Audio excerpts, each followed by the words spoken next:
that is here. Yeah, thanks to the museum for having me here.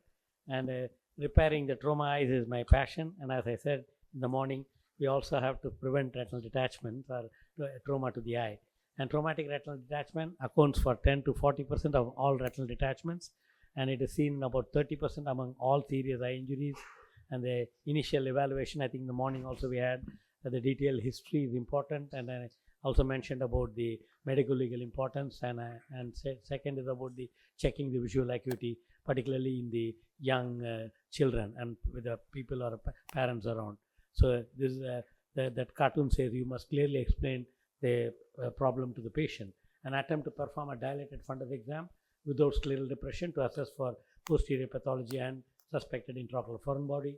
Also assess for endophthalmitis if there is a traumatic retinal detachment. And retinal examination, apart from the slit lamp biomicroscopy, I always love to use the indirect ophthalmoscope. You have to be a master of indirect ophthalmoscope to examine the traumatic eye. And this was a photograph taken in the post-trauma in Kashmir in Sri Lanka. So in Srinagar, Kashmir. And ultrasound imaging is important. And when you don't have view, and you also have to do the ancillary tests. In India, we rely on X-ray and later CT scan. If it is a magnetic, we avoid MRI, only CT. And electrophysiological tests have little importance in presence of retinal detachment and trauma. So this Ferenc Kuhn suggests this, and I follow that strategic thinking, the individualized approach. Think again and again what's the most suitable line of management for the given patient, because traumatic retinal detachment is different from the regular rhegmatogenous or the traction retinal detachment. And you have several procedures. I'll directly go to this is from Robert Redak and myself, we have written, and I was surprised to see that there is a Trauma Institute with more than 60 years in Lublin in Poland, and now Professor Robert Redak is the chief there, and with them we have made this vitrectomy, timing and indication for vitrectomy, particularly for retinal detachment, trauma cases, retinal detachment, open globe injury, retained foreign body. So the steps is, just now we saw Dr. Ahmed Salam showing the cataract surgery, and you do the intraocular lens, suturing of the cornea, scleral laceration, then 23 gauge pars plana vitrectomy, dye, perfluorocarbon, subretinal fluid drainage, laser, gas or oil, and sclerotomy is like. So here you have a 45-year-old male. This happened during the COVID. He was using this TheraBand, put it on the door, and then the whole thing came and hit his eye.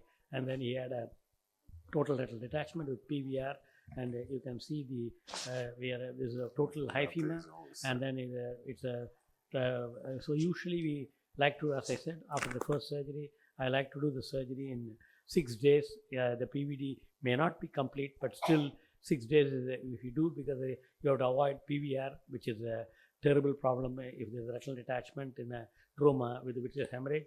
You will be seeing now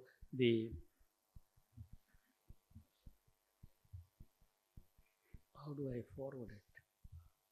So now we are clearing the hyphema, the vitreous hemorrhage, and behind the vitreous hemorrhage you have a total retinal detachment with the proliferative vitreous retina. But you can see it is like a totally crumpled retina. So under the PFCL I tried, it didn't open, then I used the oil. Under the oil I'm actually made a 360-degree retinectomy, and then spreading the retina using the retinal brush so that you can at least have the optic disc and the macular region attached. So yeah, at conclusion I gave intravitreal triamcinolone and also subtenon tricot, and this is the post-operative picture. You will see again the vision from PL came to hand motion, but there is a subretinal band. So I advise surgery again for silicone oil removal of the subretinal band, and then PFCL and re-injection of the oil. And then this was the world's largest series of pellet ocular trauma with a lot of vitreous hemorrhage and retinal detachment. And you can see here, this is a phakic eye. I do a 3-port pars plana vitrectomy, clear the vitreous hemorrhage, and you see there is a subretinal blood in the nasal side and a retinal detachment. And this was not involving the macula. And actually, there's no PVD because it's a 15 to 17-year-old patients, and you induce PVD. And there was a subretinal hemorrhage away from the macula, and then I did a barricaded the retinal detachment and the subretinal hemorrhage, so that you don't have to do anything for that, because that particular place you don't have to do vitrectomy as a belt buckle or anything. And this is another eye with the, again, I made there was a traumatic retinal detachment. You will see now after clearing the vitreous hemorrhage. So ultrasonography will guide you, but you have to make sure that if there's no PVD, you have to be careful. So you can see the vitreous hemorrhage is totally adherent to the underlying retina, and then you have to be careful, lower the cutting rate, lower the suction and increase the cutting rate. And you can see this is a knob-like thing which has happened because of the pellet has gone through and through, and some part I don't touch it, so I barricade it with the laser and then do a fluid air exchange. And if there's retinal detachment and if it is elevated more, then I do a endo drainage and silicone oil. And this is where we have animated one to show there some pellets where sometimes there are 1 or 2.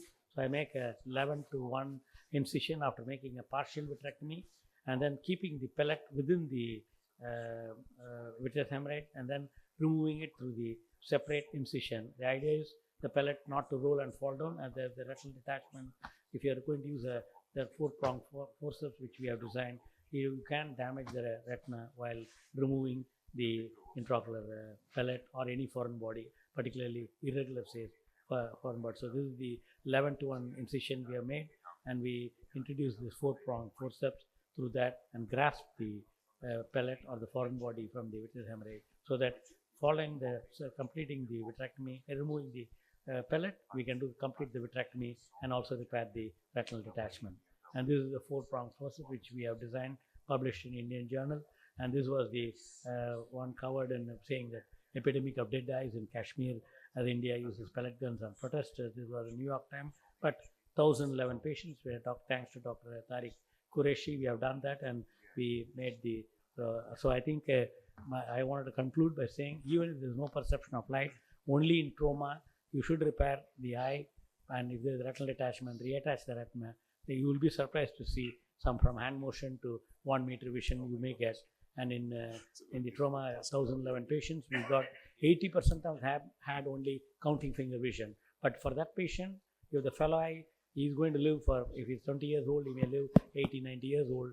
And then in case some injury happens, there is a possibility that this can be like a Stepney tire, where he can use this counting finger for looking at his plate and going to the toilet. Thank you.